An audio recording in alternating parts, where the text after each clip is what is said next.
तो बेलारूस के राष्ट्रपति लुकाशेंको की आज चीन के राष्ट्रपति शी जिनपिंग से मुलाकात होगी और इस मीटिंग पर अमेरिका यूक्रेन क्यों बेचैन है ये आप जान लीजिए, ये हम आपको बताते हैं। तो देखिए, इस बात को आप समझिए कि लुकाशेंको चीन पहुंचे हैं और यूएस यूक्रेन की यहां पर बहुत बारीकी से नजर है। लुकाशेंको की बात यहां पर की जा रही है। लुकाशेंको जिनपिंग की आज वार्ता पर नजर होगी। यूक्रेन युद्ध पर चीन का रवैया यहां पर सामने आ जाएगा। युद्ध को चीन कैसे देखता है इस पर भी नजर रहेगी। किसकी नजर रहेगी? यहां पर बाइडेन और आप देखेंगे जेलेंस्की की नजर रहेगी। लुकाशेंको की आज जो मुलाकात होने जा रही है, मुलाकात दो देशों की, लेकिन नजर भी दो देशों की है। और इसी पर हम बात करेंगे। मेजर जनरल रिटायर्ड ए के सिवाच हमारे साथ में जुड़े हुए हैं, डिफेंस एक्सपर्ट हैं।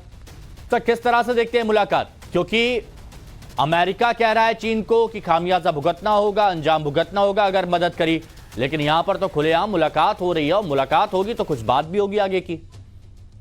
और देखो, इसमें कोई शक नहीं, एक नेक्सस बन के उभरा है जिसमें रूस के साथ चीन भी खड़ा है, कहीं ना कहीं नॉर्थ कोरिया और ईरान, और उसके साथ साथ बेलारूस जो है रूस के साथ बहुत नजदीक है। इसमें शक नहीं है कि पहला भी जो कीव में अटैक किया था वो बेलारूस के थ्रू किया था, और अभी भी बेलारूस में बहुत बड़ा जमावड़ा रूस का है, और उसके आर्टी गन्स और उसके टैंक्स और बस्तरबंद गाड़ियां वहीं पर हैं।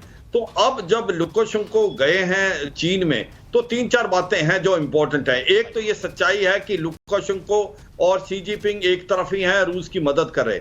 दूसरा, कहीं ना कहीं चीन ने बोला कि अब वो अभी तक उसने हथियार नहीं दिए हैं रूस को, क्योंकि उसको डर है अगर उसने हथियार दिए तो उसके ऊपर इकोनॉमिक सैंक्शन लग जाएंगे अमेरिका के और यूरोप के, और उसका जो ट्रेड है उनके साथ $3 ट्रिलियन का है, तो वो उनको नहीं गंवाना चाहते। मगर अब उसने ऐसा लगता है मन बना लिया डायरेक्टली और इनडायरेक्टली हथियार दो, तो ऐसा लगता है कहीं बेलारूस के थ्रू ये हथियार दिए जा सकते हैं या नॉर्थ कोरिया के थ्रू। तो बेलारूस का महत्व तो बहुत ज्यादा बढ़ जाता है।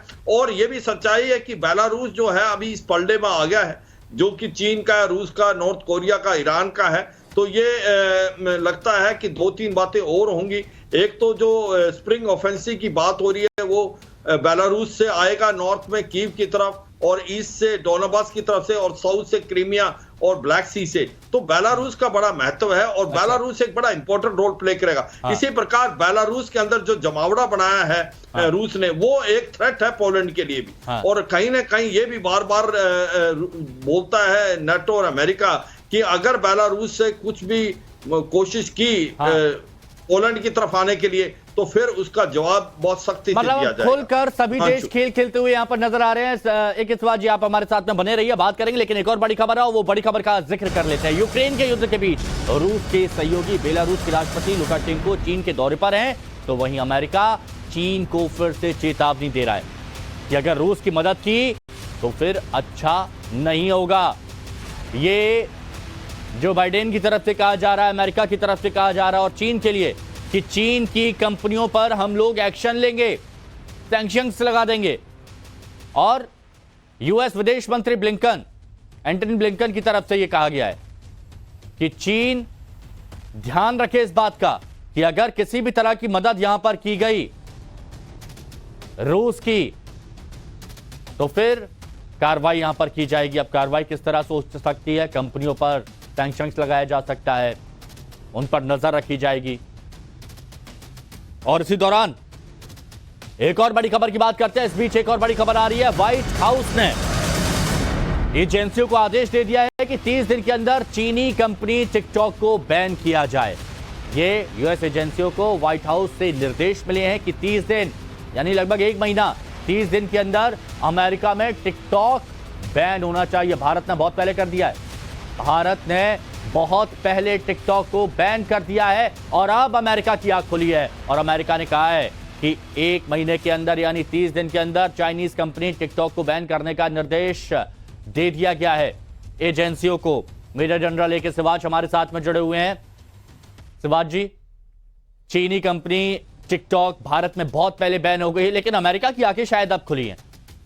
हाँ बिल्कुल, देखो इसमें कोई शक नहीं कि भारत ने 200 से ज्यादा जो ऐप हैं अमेरिका चीन के, हमने बैन किए। और उसकी वजह थी कि जिस प्रकार से ऐसा लगता था कि कहीं ना कहीं ये स्पाइंग और सर्विलेंस भी कर सकते हैं टिकटॉक और कुछ और ऐप से, और भारत ने इनको एकदम बैन कर दिया। मगर अब अमेरिका और यूरोप की बाकी देश भी इससे जाग रहे हैं कि जो चीन की मंशा है उसके ऊपर भरोसा नहीं कर सकते कि ये जितने भी ऐप चीन से हैं, चाहे उनके बाकी एक प्रकार से मोबाइल भी हैं या लैपटॉप भी हैं या इनके ऐप हैं, इनके मकसद कुछ और है। ये सर्वेलेंस करते हैं, इनके अंदर चिप लगी हुई है जिसके से एक प्रकार से इंटेलिजेंस गैदर करते हैं। तो ये ठीक आया, मुझे लगता है देर आए दुरुस्त आए। अमेरिका ने रियलाइज किया कि भारत जैसे देश ने पहले ही टिकटॉक और बाकी जो इनके ऐप हैं उनको बैन किया, तो ये किया जा रहा है।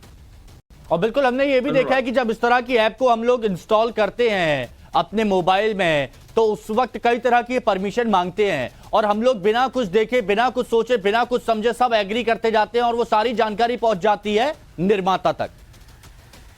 यही तो सच्चाई अनुराग की होता क्या है कि ये बार बार जो इंटेलिजेंस गैदर करने का ये बहुत अच्छा तरीका है, और चीन ने बहुत ज्यादा पूरे वर्ल्ड में ये अपना जाल बिछाया हुआ है। और आपने ठीक बोला कि जिस प्रकार से पता भी नहीं चलता देशों को कि किस प्रकार से इंटेलिजेंस गैदर कर रहा चीन। अब मुझे लगता है ये चीज बिल्कुल आउट होगी। भारत ने पहले ही पहचान लिया था और अब अमेरिका और यूरोप भी इस चीज को समझ गया है कि चीन पे भरोसा करना बहुत खतरे से खाली नहीं है, और देर आए दुरुस्त आए। लेकिन सिवाज सर एक बात बताइए, क्योंकि ये तो तय है कि जब ये दो देश मिल रहे हैं जिसमें लुकाशेंको भी है, जिसमें जिनपिंग भी है, यानी बेलारूस और चीन, तो हथियारों की भी बात होगी। और कल हमने अपनी एक रिपोर्ट में बताया भी था कि किस तरह के हथियारों की, जिसमें स्वान ड्रोन भी है, ये भी मांग यहां पर की जा सकती है। और चीन का ये एक ट्विटर हैंडल है, बहुत फेमस ट्विटर हैंडल है, उसमें यह बताया कि इस तरह के हथियारों का इस्तेमाल भी किया जा सकता है। तो क्या यह माना जाए कि निश्चित तौर पर हथियारों की बात की जाएगी? क्योंकि ऐसा तो है नहीं कि सिर्फ मिलने जा रहे हैं, हालचाल जानने की कैसे हैं आप, ठीक है बस हो गया। हाँ बिल्कुल, देखो एक सच्चाई है कि हथियारों की पक्का बात होगी। क्यों? क्योंकि रूस के पास हथियारों की कमी है, क्योंकि रूस अकेला लड़ रहा है, 12 महीने हो गए उसको, तो ऐसे में उसको हथियार चाहिए। उसको अभी तक जो हथियार दिए हैं, ईरान ने उसको दिए शाही ड्रोन और नॉर्थ कोरिया ने उसको अम्यूनिशन और कुछ स्पेयर पार्ट दिए। अब उसको बहुत बड़ी जरूरत है, तो अब कहीं ना कहीं चीन लगता है हो सकता है ये हथियार दे दे, मगर वो चीन तभी देगा जब वो डायरेक्ट देगा। तो उसको डर है कि कहीं सैंक्शन लगी तो उसके जो पूरा ट्रेड है उसके ऊपर प्रॉब्लम आ जाएगी। तो वो लगता है बेलारूस या नॉर्थ कोरिया के थ्रू देगा, इसलिए बेलारूस का महत्व तो बहुत ज्यादा बढ़ जाता है। और अब उसको लगता है कि ड्रोन भी दिए जाएंगे चीन के थ्रू, आप बेलारूस के थ्रू चीन से, या उसको एम्यूनिशन भी दिए जाएंगे और क्रिटिकल वेपन भी दिए जाएंगे। क्योंकि अगर ये नहीं हुआ तो रूस के पास हथियारों की काफी कमी है और अम्यूनिशन की कमी है। और चलिए देखिए, बार बार चीन की बात की जा रही है, तो इसी से जुड़ी एक और बड़ी खबर आ रही है, वो भी पहुंचा देते हैं अपने व्यूअर्स तक। चीन ने एक बार फिर से ताइवान को लेकर एक हिमाकत की है। ताइवान ने दावा किया है, चीन और ताइवान में तनातनी चल रही है। ताइवान ने दावा किया है कि चीन ने फिर से ताइवान की वायु सीमा में, यानी एयर स्पेस में घुसपैठ की है। चीन के 19 फाइटर जेट घुसपैठ करते हैं 24 घंटे के अंदर। यह जानकारी ताइवान की तरफ से जारी की गई है, जिसमें ताइवान कह रहा है कि यहां पर 19 फाइटर जेट ने 24 घंटे के अंदर घुसपैठ की है।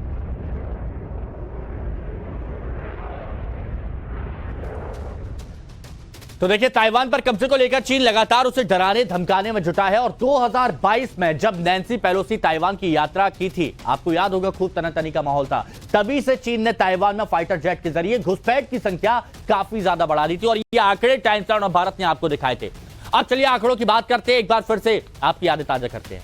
2 साल में चीन ने 6 गुना घुसपैठ की है। साल 2020 की बात करें तो देखिए, घुसपैठ 380 फाइटर जेट भेजे थे चीन ने। कहां पर भेजे थे? ताइवान में भेजे थे। 2021 की बात कर रहे हैं, चलिए एक साल और बढ़ जाता है, 2021 में 960 फाइटर जेट यहां पर भेज दिए। किसने? चीन ने, ताइवान के अंदर। और साल 2022 में 1727 लड़ाकू विमान, यानी 2020, 2021, 2022, इस तरह से यह आंकड़ा लगातार बढ़ता गया है। और इससे यह पता चलता है, ये देखिए ना, 2020 में 380 फाइटर जेट ताइवान की एयर स्पेस में, 2021 में 380 से हो गए 960, और 2022 में यह आंकड़ा कहां बढ़ गया? 960 से यह आंकड़ा 1727, यानी 2 गुना से ज्यादा। ये हालात चीन की तरफ से किए जा रहे हैं।